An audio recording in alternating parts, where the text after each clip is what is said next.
transport inconvénient routier yi mooy que ni ñi ñu war a régulariser la ñu régulariser wul état nag fi ñu toll dañ leen di ñaan ñu jàppale askan wi régulariser clando mu am këyit normal cag-cag yi ñu am këyit normal ku ci nekk mën a am loo xam ne tey diñ ci mën a sukkandiku tegu ci yoon liggéey am loo yóbbu sa njaboot parce que jamono ji dafa métti am na góor ñoo xam ni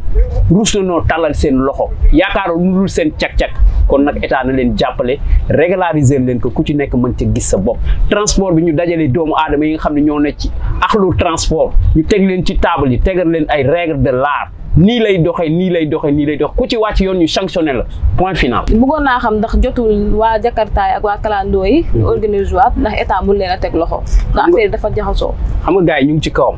parce que dañ bëgg sax clando ñu dindi moo clando boobu. di indi taxi banlieue.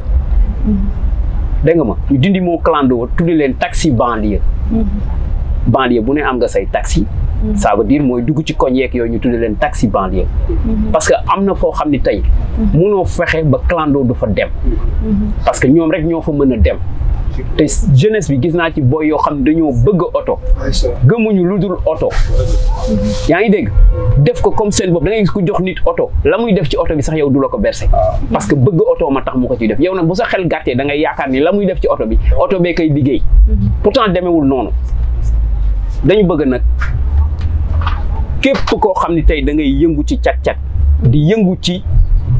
clando ngeen am force boo xam ne tey da ngeen di toog poser seeni point ñu ñaan yàlla état jàppale leen ci ku ci nekk mën a gis sa bopp parce que sonn ngeen torop ba fa sonn yem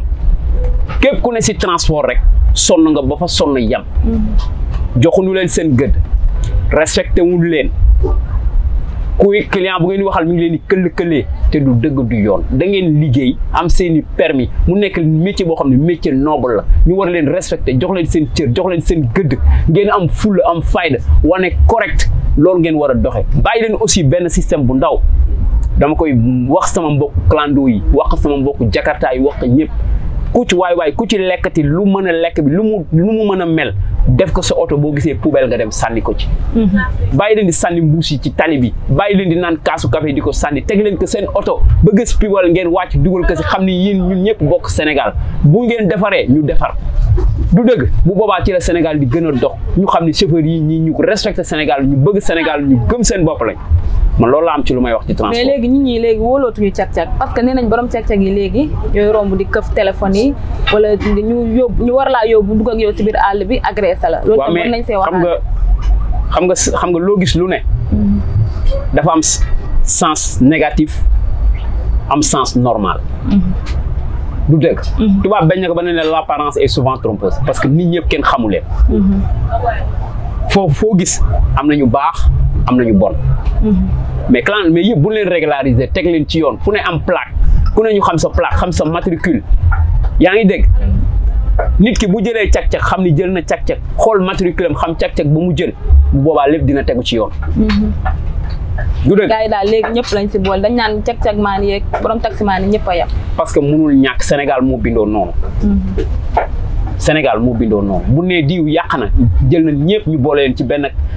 mais dëkk bi noonu la mel nit sax day dox di joteeg yow dara nga koy moytu nit day dox di joteeg yow dara nga bëgg dëkkal fu mu dëkkul parce que lu tax ngay def noonu parce que ñaaw njort bi moo tax ñuy def noonu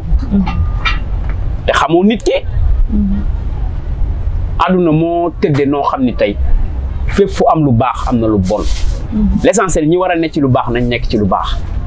bu yàggee sax ñi nekk ci lu bon dina daw dem fekk si ñu lu baax mais loolu kese mooy àdduna